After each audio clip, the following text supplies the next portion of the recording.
মুখ্যমন্ত্ৰীৰ বাসগৃহত এখন গুৰুত্বপূৰ্ণ বৈঠক অনুষ্ঠিত হৈছে আৰু এই বৈঠকত উপস্থিত আছে ৰাজ্যিক সভাপতি দিলীপ শইকীয়া, অগপৰ সভাপতি অতুল বৰা, কাৰ্যকৰী সভাপতি কেশৱ মহন্ত।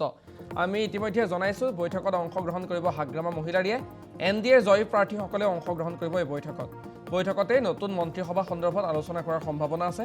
ইয়াৰ পূৰ্বে আমি পোনপটীয়া সম্প্ৰচাৰ যোগে আপোনালোকক জনাইছিলো যে কোন এইবাৰৰ টিম HBSৰ অন্তৰ্ভুক্ত হ'ব পাৰে। অগপৰ সভাপতি সমান্তৰালকৈ BPFৰ সভাপতি অৰ্থাৎ মিত্ৰজোঁটৰ সভাপতিসকলৰ সৈতে বৈঠকত অংশগ্ৰহণ কৰিছে মুখ্যমন্ত্ৰী ডক্টৰ হিমন্ত বিশ্ব শৰ্মাই। আৰু এই সন্দৰ্ভতে আমি জানিব বিচাৰিছোঁ, সংযুক্ত হৈছোঁ ফোনযোগে আমাৰ সতীৰ্থ বিচিত্ৰ ৰাজবংশীৰ সৈতে। বিচিত্ৰ, আপোনাৰ পৰা জানিব বিচাৰিছোঁ, মুখ্যমন্ত্ৰীৰ বাসগৃহত এখন গুৰুত্বপূৰ্ণ বৈঠক অনুষ্ঠিত হৈছে। এই বৈঠকত মূলতঃ কি বিষয়ক লৈ আলোচনা কৰাৰ সম্ভাৱনা আছে? সমান্তৰালকৈ কোন বৰ্তমান পৰ্যন্ত গৈ উপস্থিত হৈছে এই বৈঠকত? বিচিত্ৰ। চাওক সুমন্ত, যিহেতু আজি এক গুৰুত্বপূৰ্ণ বৈঠক অনুষ্ঠিত হৈছে, যোৱাকালি আমি দেখিবলৈ পাইছিলো যে বিজেপিৰ যি জয়যাত্ৰা, সেই জয়যাত্ৰা কেনেধৰণে অব্যাহত ৰাখিছে ৰাজ্যিক বিজেপিয়ে। সমান্তৰালভাৱে যদি কওঁ, ফুল মেজৰিটিৰে যি ভোট তেওঁলোকে লাভ কৰিছিলে, আসন পাইছে আৰু আসন পাই তেওঁলোকে জয়যুক্ত হৈছিলে।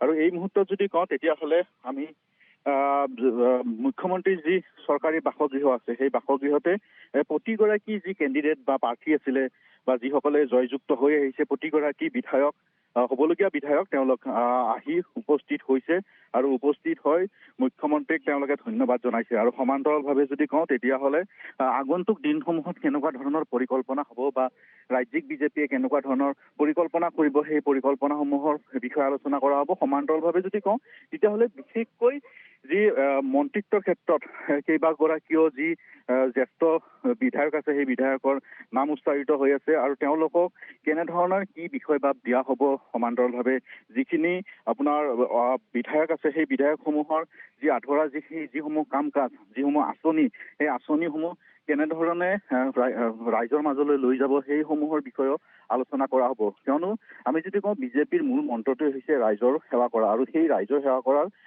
দিশ বাবেই হয়তো এনেকুৱা ধৰণৰ এটা তেওঁলোকে ফলাফল লাভ কৰিছে আৰু সেই ফলাফলক লৈ যথেষ্ট সুখী ৰাজ্যিক কেন্দ্ৰীয় নেতৃত্ব। আৰু আগন্তুক দিনত তেওঁলোকৰ কেনেকুৱা ধৰণৰ কাম কাজ হ'ব বা ইয়াতকৈ যদি অধিক আসন যাতে লাভ কৰিব পাৰে, বিজেপিৰ ভেটি অসমত সুদৃঢ় কৰিব পাৰে, তাৰ বাবে আলোচনা কৰা হ'ব। আৰু মন্ত্ৰিত্বৰ ক্ষেত্ৰতো যদি কওঁ তেতিয়াহ'লে আলোচনা হ'ব যি NDAৰ যি মিত্ৰ দল আছে, সেই BPFে হওক, অসম গণ পৰিষদে হওক, তেওঁলোক নেতৃত্ব উপস্থিত আছে, সভাপতিসকল উপস্থিত আছে। আৰু এই যি বৈঠক আছে, এই বৈঠকত যিসকল বিধায়ক আছে বা বিধায়কসকলো উপস্থিত আছে।